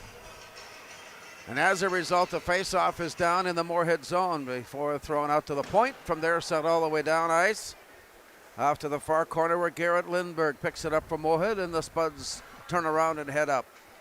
On the near side, all the way through. Ian Ness carries it to the corner. Out to the point, Arnold. Up high in the slot, return to Arnold. He goes rink wide with it, and the play hard off the boards is turned aside, and it comes all the way down. Kai Weigel leaving it in the corner. He'll take his place now between the pipes as Moorhead turns and looks up ice. Halfway through the penalty. Still a minute remaining on the power play. And so far, Bemidji has been able to stifle or at least alter whatever plan Moorhead had with that extra skater. From behind the net, turn and look. Everybody's in their place. Everybody's on the rush. Here's the advance now to the near side. Arnold winds up, shoot, blocked. Deflected and run behind the net. Back now to the near side. They'll try it from there. Career returns it. Here's a look in from Carver Hasbargen. Down deep into the corner. From there, Ryerson up on top. Shot blocked, and Ryerson comes up with another shot. That one was way up and over the top. It caught the plexiglass and back onto the ice we play. Counting down from 9. Here's Kraft. Circling around behind, he left hands went on. And that quick little flip shot on goal, but the save made by Tate Metcalf, who in his own right has been having a pretty decent evening. Yeah, and looking by his experience, it appears to be his first varsity game, and you wouldn't know it by watching him tonight. Very calm and steady, just doing everything you'd want from your goaltender in terms of being in the right position, making all the key saves. I think you mentioned earlier, I don't know he's had many spectacular saves, the one glove save on Ryerson towards the end of the second, but other than that, just really steady play from Metcalf tonight. Time has expired on the penalty. Bemidji is back at full strength, and play continues deep in the far corner. Rolling it back near side, Benji O'Leary. tosses it behind the net. Bemidji will start from there and head out. Along the far wall. Dished ahead, gathered in by Colin Baumgartner. He's behind the net. Off to the far corner. They tap it off the boards and out to center. Bemidji playing the blue line. Comes back near side. It got away from Hasbargen. And comes rolling out to center ice. Errant pass there, take it back, and here come the Spuds. Just underway, third period. Working along, Colin Baumgartner had it taken away. Chased down on the far side, Spuds try to muscle their way in on the play, only to see the puck stop, and play stops. With 14:03 to go, and we stay tied at 1. Like to see that to Joe Corton, a little urgency there, trying to provide a spark on the edge with a nice effort to get that puck to the front of the net. Well defended by the Jacks. Caleb Alderson stands in for Moorhead on the faceoff, and the Spuds have it at the far point, near side Lindbergh. He sidesteps the defender, backhands it down towards goal, rebound off to the side, rebound up on top. Kick now to the near corner, the Lumberjacks chase it down. Bouncing out and through, it comes all the way down. No icing call on that play as it was safely in. Here comes the return as the Spuds bring it out to center. Left there alone, and the Spuds bring it in. It is 2-on-2 as it's played by Songstead. Now to Blythe. Jace Blythe carries it down low and into the far corner. And from there it's lifted up and out. That'll result in an icing, but it will not because it was played by Weigel. His quick release sending it all the way up ice. Chased down and caught Cale Knutson. Bouncer near side. Spuds new on the ice, come in there to pick it up. Aaron Ryerson feeding it ahead, taken back by Bemidji. And Ryerson comes up with a steal. It's 2-on-1 as he goes rink wide with it. Here's a shot on goal, and it was steered off to the side and covered up by Tate Metcalf. We saw Weigel again trying to lead that breakout with the Jacks going for a change. Just missed Lindbergh, who could have been in for a good chance. And the Jacks still give them credit here. They're doing a lot of making sure that they're in the way. Their defensive structure has been sound. Their sticks are in passing lanes and making it hard to play clean for the Spuds. Pass from the point, sent off into the plexiglass and bounced back down onto the ice and out to center, where the battle for possession continues there. 2 Spuds and 2 Lumberjacks, and finally the Lumberjacks come away with it, and they wrist it down low, and from there played back out by Weigel. Onto the near side, gathered it in Kraft, centering pass, got away, got just behind the play of Ian Ness, and it's taken back by Bemidji. Sliding all the way down, the puck rolls off his stick, and he recovers it behind the net. Played back now on the near side, 12:23 to go in the third, tied at 1. On the near side, they scramble forward, it's lifted up and back now to the near side. Here's Kraft off to the far side, and the play just in offside. Ryerson couldn't hold the zone long enough, and that stops play. One of those plays where you're concerned about the player's groin. He really was trying to hang on tight there. I know mine would have gone at that point. 12:09 remaining, game tied at 1. Moorhead has taken the advantage in shots on goal now at 20-17. Off to the far side. Brought back up and through by Joey Fankhanel. Down deep in the corner. It rolls up against the side of the net, and Weigel is there to cover up and make sure nothing more happens, and that brings a stop in play. Yeah, smart play by Kai. Just a little bouncing puck, found its way to the front of the net, and just don't take any chances. Cover up. Joey Fankhanel stands in for Bemidji. Moorhead's faceoff drawn all the way to the corner where it's picked up by the Spuds. Backhand out near side. Here's the walk up by Easton Lammers. And from there, Joey Simonich. Puck is free. Here come the Lumberjacks. Wind up in the shot. Blocked. Save made. That one floated. He took a quick dive to make sure he had his handle on that one. Yeah, he met that puck out, and it looked like it was floating a little bit, like you said, almost like a changeup of sorts. Big hit by the Jacks defenseman there on Simonich crossing the blue line, kind of pancaked him. Face off. Near side of Moorhead goal, Kai Weigel. From the corner, played around and off to the far side. Backhanded out. It's on the stick and in. Then it's poked away, and the Lumberjacks are able to sneak one away and then give it back again as Austin Coe simply could not handle the play. It comes back on the near side, and Coe trying to find a spot opening up on top, and it's tipped away. Spuds may have been somewhat fortuitous in that last exchange. As the play comes back up ice, the Lumberjacks get there first. There was no icing called, and it comes rolling all the way up ice. And this time the icing will stop play rather, with 11:01 to go. Well, Lumberjacks trying to clog up the neutral zone as the Spuds continue to try to come clean through the neutral zone, but they're able to stop and turn back in transition.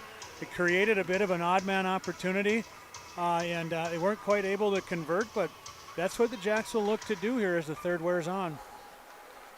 1-1 here in the third period. Jack Arnold reached in, had it poked aside. Back up ice, it's chased down by Caleb Alderson. Big collision in the near corner. And play comes out as the Spuds work their way. Nifty pass up ice. Here's a windup and a shot. Bounced off the boards. Up against the base of the net and to the near corner.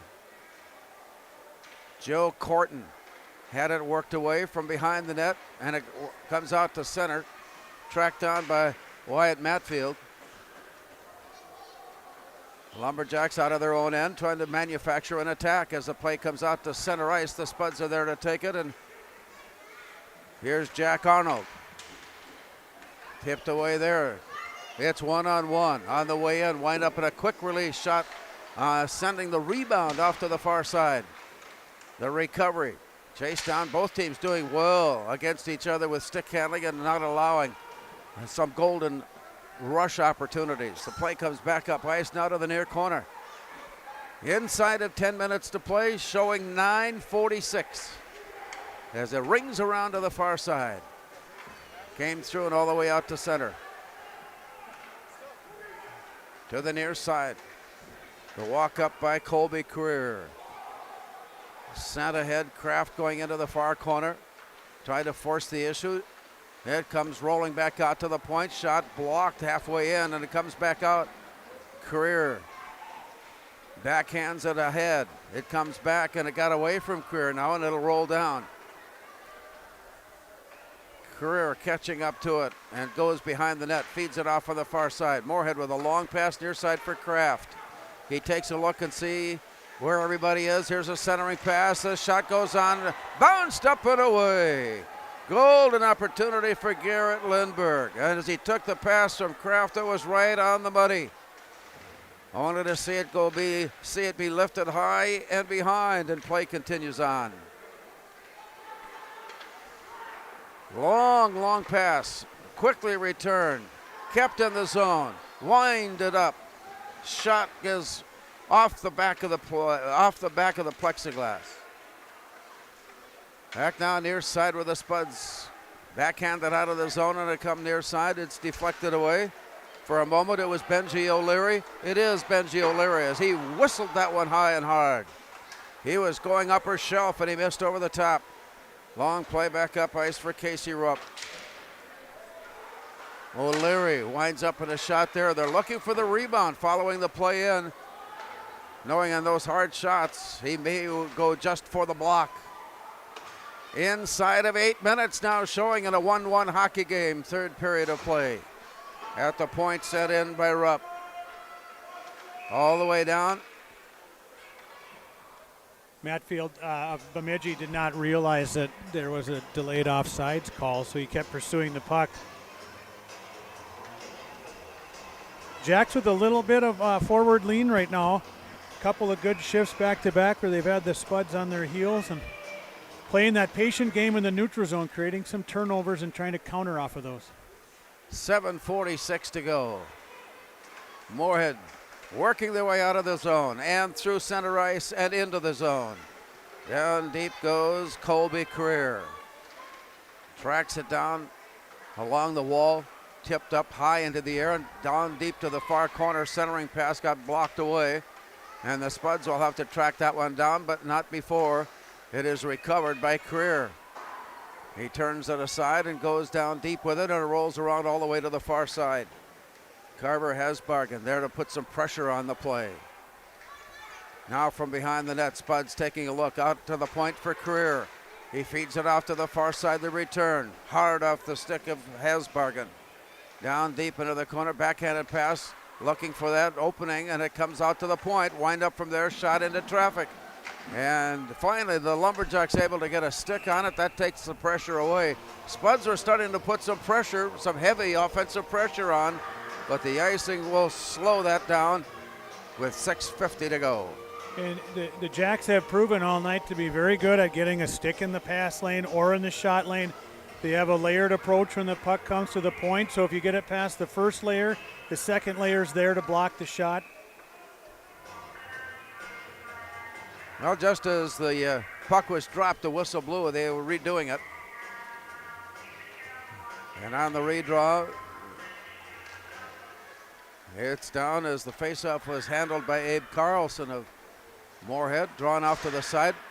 And up on top, it is kept in. Here's a long, low shot sent on goal by Jack Arnold. That one didn't sail more than about 3 inches off the ice all the way in. No, and you know, Jack Arnold has been active here, particularly in the third period, looking to make something happen. And anytime he can get his shot off, it's worthwhile, as he has got an absolute rocket of a shot. Long pass out of the zone. This will come all the way down. As it clears the end line, will come right back up ice and have the face-off to the near side of Bemidji goaltender Tate Metcalf.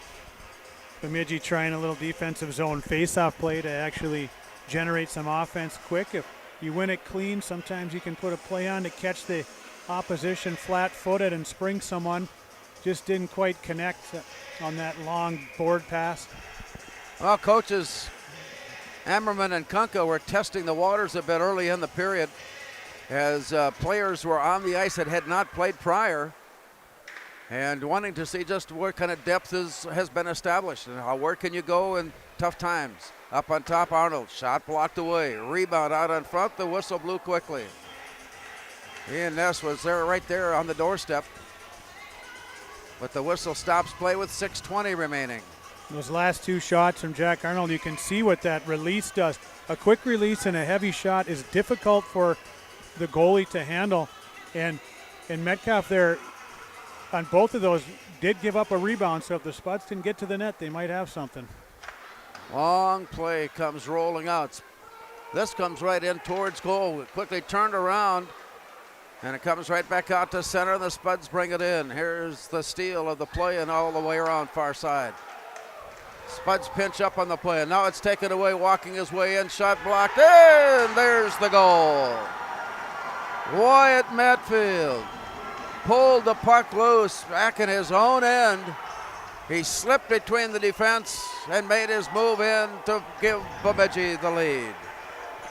And Matfield has been the most dynamic Lumberjack player of the night, both with his physical play, his speed, and you can see his experience there. Very clever play by Matfield as a Spud defender was closing in on him.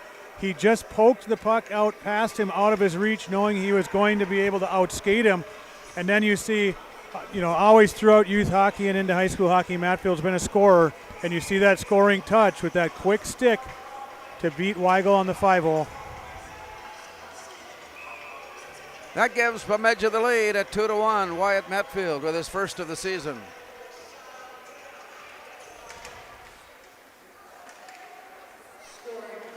Here's the scoring announcement.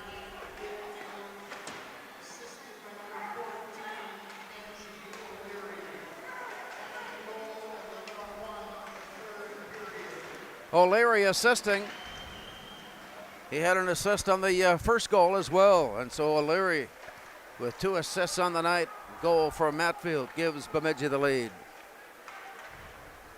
Correction on that. O'Leary got the goal early on, so he has a goal and an assist.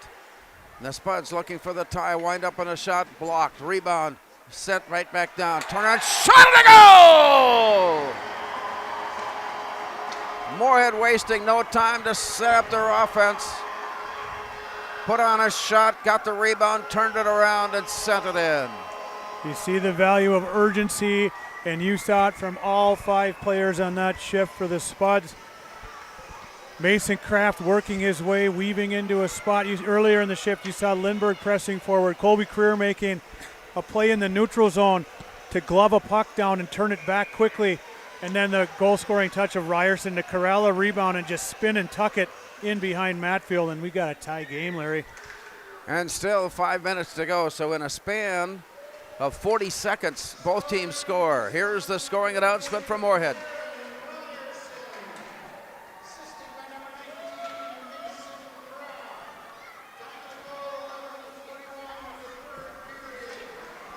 Ryerson with the goal, his 5th of the season. Kraft with the assist, his 4th of the season.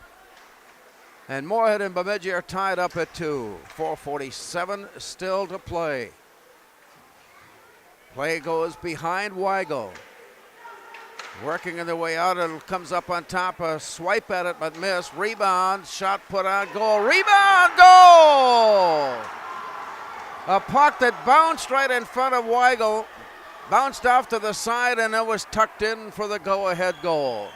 I feel like I'm watching that cycling event where they loop around the track very slow for like 3/4 of the race, and then it's a sprint in the last couple of laps.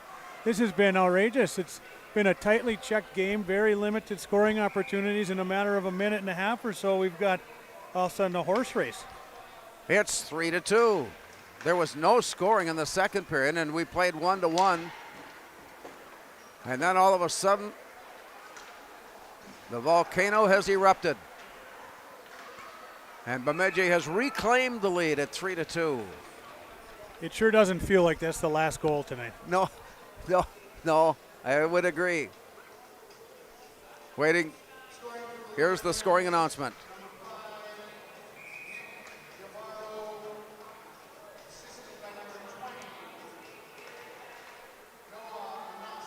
Nick Yavaro comes up with the goal, the go-ahead goal.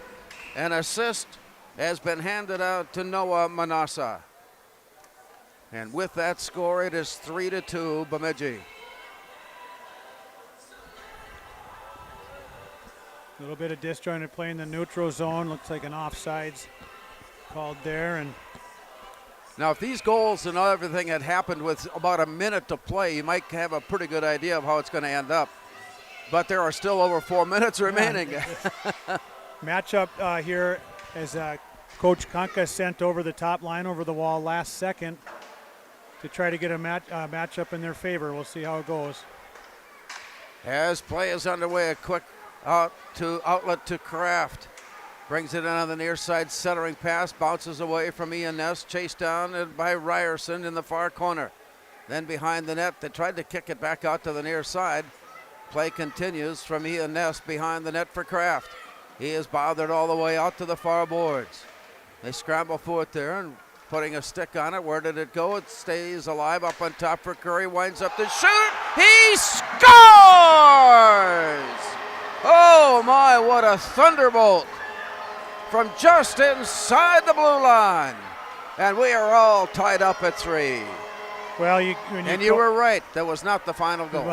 Yeah, and there'll be another one. There will be. And so what you have here is great low to high play to find Creer up at the top of the blue line in the center of the ice. And a great job from Colby to get rid of that puck and get it towards the net.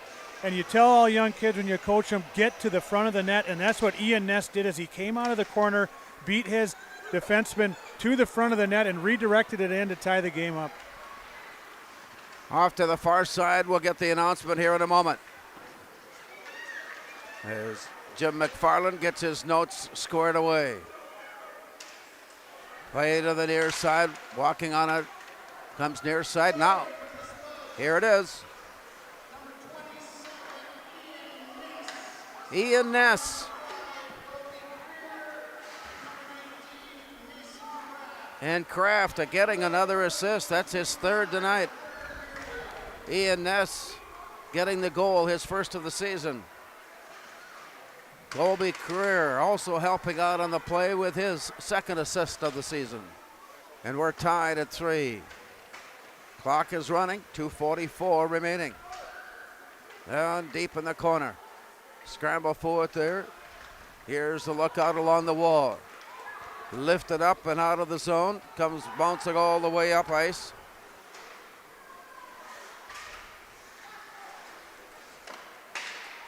And picked up by Nick Johnson before play resumes. Wow, what an explosive third period.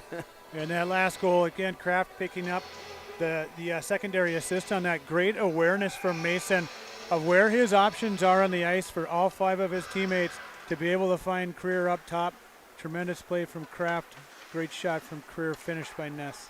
Interesting to see how things develop. As the play goes down low, trying to walk their way in, the Spuds reach in to pull it loose.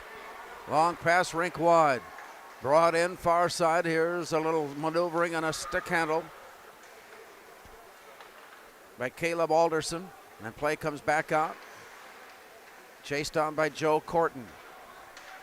Tapped away, the Spuds pull it loose and head in. Backhanded into the zone. And then as they try to get it back out, Alderson was there to prevent. Here's the play right out in front. Steered away. On the way back up ice, it goes off to the far side. Rink wide pass, returned right in on goal. Weigel steers it all the way up ice and has it taken back by Bemidji. But then Joe Corton comes in, forces a soft pass. He got in the way, steered it behind the net, and that's where play is. 1:19 to go. Out of the zone it comes. Here's the look now by Colin Baumgartner. Spud setting it up with the play into the zone. They've completed their line change. As it comes out to center ice, they'll have to touch up. And from there, the play sets. Quick wrister off to the far side, tipped away. That sets up 1-1-1. The play steered off to the side. Weigel quick to release. And the Spuds are out at center ice as Ian Ness brings it in. Off to the far side, Ian Ness with 45 seconds to go. Taken away by the Lumberjacks. Off to the far side and all the way to the corner. Played there with 36 seconds to go. Are we headed for overtime? Spuds are deep in their own end. Down low into the far corner, they take a look and rifle one up with a long pass, and that results in icing. And I know the pass was intended to connect with a player coming off the wall, but it was just high and hard, and icing brings us to a stop with 25 seconds to go.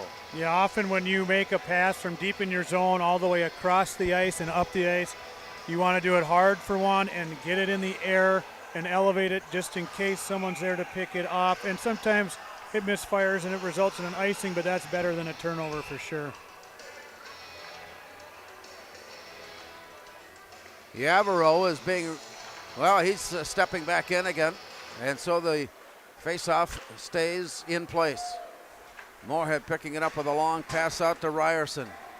He touches it ahead, it goes down deep, and it's played out to the far side. Moorhead offside on the play. It's come back outside now as the play is off to the far side. Tapped away, 6 seconds and counting down. Into the far corner, counting down. And with that play, they end the regulation, and we'll have more hockey when we return. After 3 periods of play, it's all threes across the board. It's Moorhead 3 and Bemidji 3.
Well, Rob Grammer, once again, we've been shown that you can't anticipate for more than about 2 seconds ahead of what you were watching, because what a dramatic change in how this game went. Yeah, 3/4 of the game, it was 1-1, tightly checked, and then all of a sudden 4 goals happened in a matter of a couple of minutes, and we're headed to overtime, which not surprising at all. The explosion started with Wyatt Matfield giving Bemidji the lead at the 11:01 mark.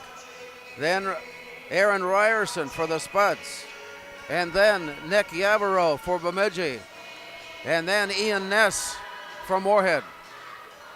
And we're tied at 3. We meet out at center ice. Bemidji will go right to left here in the third period.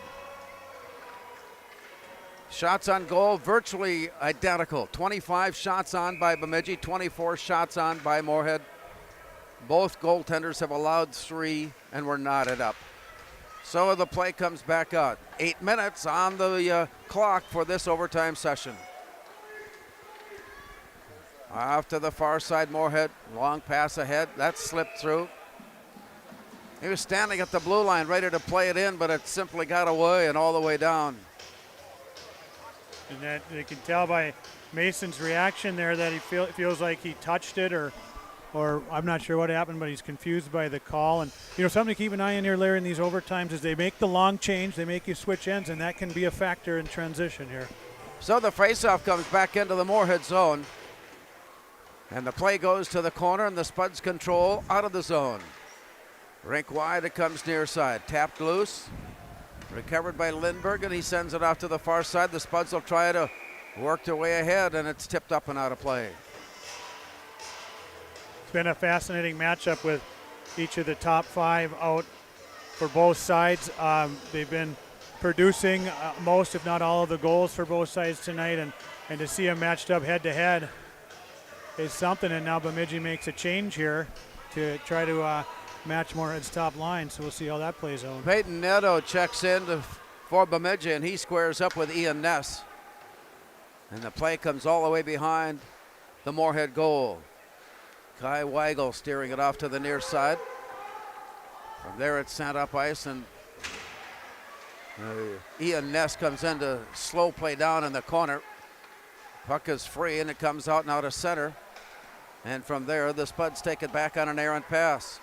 They'll turn it around. A nice feather touch off the boards, but picked up by Cale Knutson of Bemidji.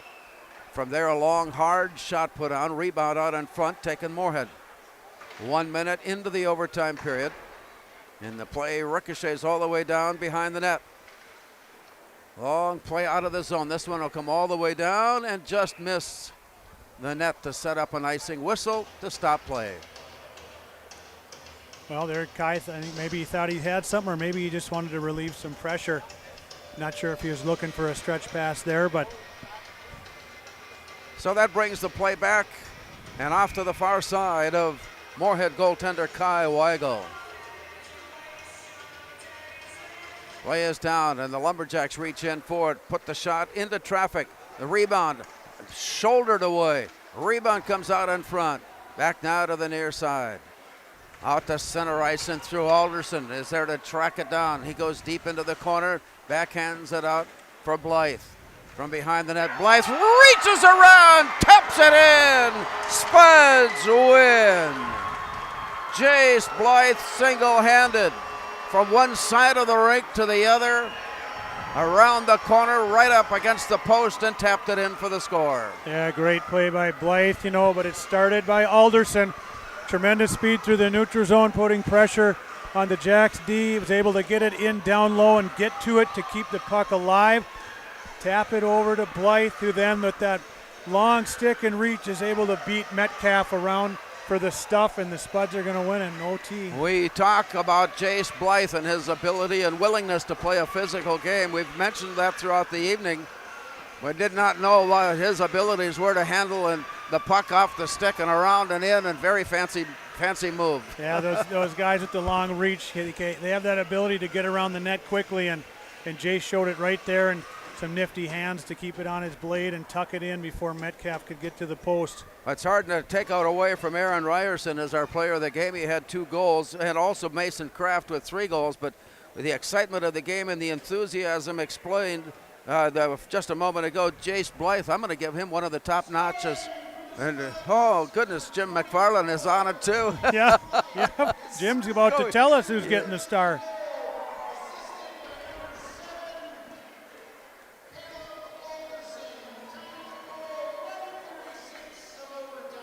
In overtime, and that is it. The Spuds now will take their win and head into Andover on Friday night for a meeting with the Huskies. Our thanks to Rob Grammer and our thanks to Jake in studio. This is Larry Knutson thanking you for being with us tonight from Moorhead